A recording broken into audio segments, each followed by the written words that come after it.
26 नवंबर 2008 रात के 9:15 मुंबई के ताज होटल के अंदर एक ऐसी तबाही मची कि पूरा देश 60 घंटे तक सांस रोके देखता रहा।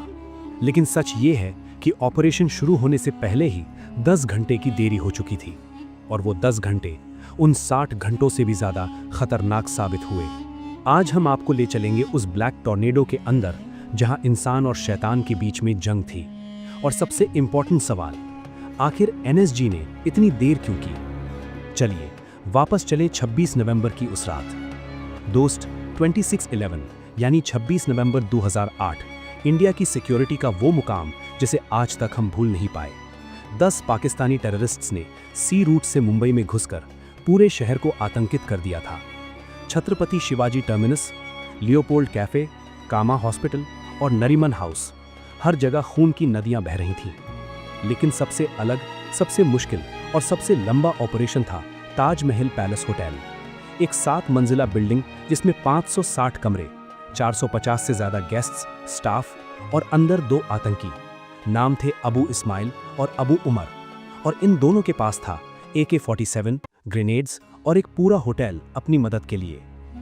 इस वीडियो में हम आपको बताएंगे कि कैसे एनएसजी के ब्लैक कैट्स ने इस ऑपरेशन को अंदर से एग्जीक्यूट किया, कैसे कमांडोज ने 60 घंटे की इस जंग में हर फ्लोर, हर कॉरिडोर, हर कमरे को दुश्मन से आजाद कराया। अब सवाल उठता है, एनएसजी आखिर है कौन?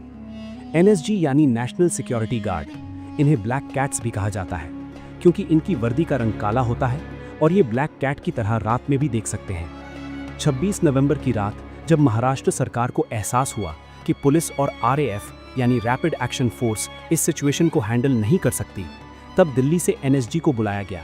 लेकिन, और ये लेकिन बहुत बड़ा है, एनएसजी टीम दिल्ली से 3:15 AM पर 747 फ्लाइट से रुखसत हुई, मतलब अटैक होने के 6 घंटे बाद, और मुंबई पहुंची 27 नवंबर की सुबह 6:30 बजे, 9 घंटे बाद। तब तक ताज, ट्राइडेंट, नरीमन सब जगह खून बहे जा रहा था। और जल्दी पहुंचने के लिए एनएसजी के पास अपना प्लेन था, लेकिन वो प्लेन टेक्निकल फॉल्ट की वजह से लेट हो गया। एक प्लेन की टेक्निकल फॉल्ट और उसकी कीमत हमें 166 खूनी लाशों के रूप में चुकानी पड़ी। लेकिन कमांडोज के पहुंचते ही एक नई कहानी शुरू होती है, और उस कहानी का पहला चैप्टर था ताज होटल का अंदाज। वो अंदाज इतना डेंजरस था कि कमांडोज को अपनी पूरी ट्रेनिंग दोबारा सोचनी पड़ी, क्योंकि ये कोई नॉर्मल बिल्डिंग नहीं थी। ताज होटल ये कोई आर्मी कैंप नहीं था, ये एक हेरिटेज बिल्डिंग थी। इसका मतलब इसकी दीवारें इतनी मोटी थीं कि बुलेट भी नहीं भेज सकती थी। लेकिन प्रॉब्लम ये थी कि एनएसजी को बिल्डिंग का कोई ब्लूप्रिंट नहीं मिला था। अंदर का स्ट्रक्चर था ही इतना कॉम्प्लिकेटेड, छोटी छोटी गलियां, इंटरकनेक्टेड कॉरिडोर्स, बीच में बड़े बड़े हॉल और ऊपर से 2 आतंकी जो हर फ्लोर पे घूम रहे थे। कमांडोज को हर मीटर पे अपनी जान हथेली पर रखनी पड़ रही थी। एनएसजी ने ऑपरेशन को 2 हिस्सों में बांट दिया। एक टीम ट्राइडेंट, ओबेरॉय के लिए, दूसरी टीम ताज के लिए। ताज के अंदर एनएसजी के 51 स्पेशल एक्शन ग्रुप SAG को उतारा गया। यही वो टीम है जो दुनिया की बेस्ट काउंटर टेररिस्ट यूनिट्स में काउंट होती है। ऑपरेशन का नाम रखा गया ऑपरेशन ब्लैक टॉर्नेडो, और ब्लैक टॉर्नेडो की शुरुआत हुई सुबह 8 बजे। लेकिन जब कमांडोज अंदर गए तो अंदर का मंजर किसी हॉरर फिल्म से कम नहीं था। और ठीक उसी वक्त एक ऐसी चीज हुई जिसने सब बदल दिया। आतंकियों ने होटल के अंदर आग लगा दी। अब कमांडोज के सामने 2 दुश्मन थे, एक AK-47 से लैस आतंकी और दूसरा आग का दरिया। जब एनएसजी अंदर दाखिल हुई तब तक अबू इस्माइल और अबू उमर ने होटल के कई फ्लोर्स पर आग लगा दी थी। उनका प्लान था कि वो आग के साथ साथ भागते रहें ताकि कमांडोज कंफ्यूज हों और उन्हें धोखा दे सकें। लेकिन वो भूल गए, एनएसजी सिर्फ इंसानों से नहीं, आग से भी लड़ना जानती थी। कमांडोज ने रूम इंटरवेंशन टेक्निक इस्तेमाल करनी शुरू की, मतलब हर कमरे को एक एक करके खोलना और अंदर चेक करना। लेकिन आग और धुआं इतना ज्यादा था कि विजिबिलिटी 0 हो गई थी। कमांडोज नाइट विजन गॉगल्स पहने हुए थे, लेकिन आग की इंटेंस हीट से वो भी फेल होने लगे। तब एनएसजी ने अपना सीक्रेट वेपन इस्तेमाल किया, थर्मल इमेजिंग कैमरे। इन कैमरों से वो देख सकते थे कि दीवार के पीछे कोई इंसान है या नहीं। और यहाँ एक छोटी सी मिस्टेक हो गई। एक कमांडो ने एक कमरे को क्लियर किया, लेकिन उसे लगा कि अंदर कोई नहीं, लेकिन कैमरे ने दिखाया दीवार के पीछे एक गर्म सोर्स है। वो था अबू इस्माइल। और अब शुरू होने वाली थी असली जंग। लेकिन रुको, अभी तो सबसे बड़ा राज बाकी है।